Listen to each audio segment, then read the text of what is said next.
Hello students, मैं G sir the king maker YouTube university में आपका स्वागत करता हूं। मैं यहां पर इंटीरियर डिज़ाइन के स्टूडेंट्स को सॉफ्टवेयर पढ़ाता हूं। आप मेरी क्लास में सॉफ्टवेयर के साथ साथ थ्योरी ऑफ ऑब्जर्वेशन, जिस टॉपिक पे मैं रिसर्च कर रहा हूं उसके बारे में भी जानेंगे।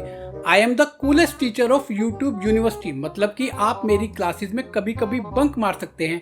मैं आपकी प्रॉक्सी लगा दूंगा। आप मेरी क्लासेस में अपने फ्रेंड्स के साथ साथ अपनी गर्लफ्रेंड या बॉयफ्रेंड को भी लेके आ सकते हैं। कभी कभी हम इन क्लासेस में सेक्स एजुकेशन के बारे में भी बात करते हैं। लाइक जीतू भैया, मेरा मानना है कि कॉलेज जाने वाले सभी स्टूडेंट्स को इस टॉपिक के बारे में बात करनी चाहिए। अगर आपको कोई डाउट है तो नीचे कमेंट बॉक्स में आप कमेंट कर सकते हैं और मुझसे पूछ सकते हैं।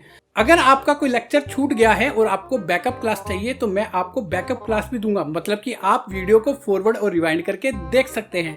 आप मेरी क्लास में रजिस्ट्रेशन कराने के लिए सब्सक्राइब बटन पे क्लिक कर सकते हैं, अटेंडेंस लगाने के लिए लाइक बटन पे क्लिक कर सकते हैं, और अगर आप चाहते हैं कि टाइम टेबल आपको टाइम पे मिले तो आप बेल आइकॉन पे भी क्लिक कर सकते हैं। अगर कभी कभी आपको लगे कि मैं आपको पका रहा हूं तो आप क्विट कर सकते हैं लाइक दैट।